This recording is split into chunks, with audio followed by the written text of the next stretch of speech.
कहे कहाँ चालू करे? नहीं अब चालू हुई। आई दोस्तों, आप सबके बीच में बहुत प्यारा सा अवधि नाच के दिन जाने खुशबू रानी के साथ में और चाची के साथ में। तो हम लोग सुनिए अपना प्यास में। गजब तोहरी चोटी ये हो जेठानी, गजब तोहरी चोटी ये हो जेठानी, गजब तोहरी चोटी ये हो जेठानी।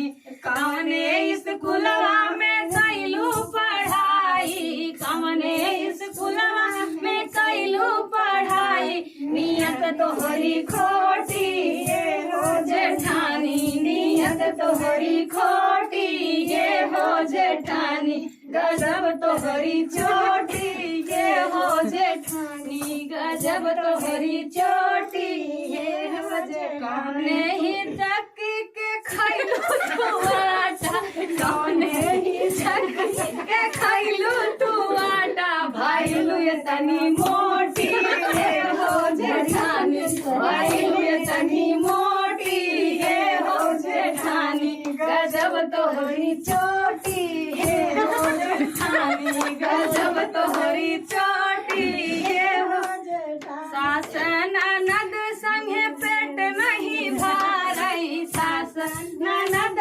संगे पेट नहीं भरई, चोरई के खैलू रोटी ये हो जेठानी, चोरई के खैलू रोटी ये हो जेठानी, गजब तोहरी चोटी ये हो जेठानी, गजब तोहरी चोटी ये हो जेठानी।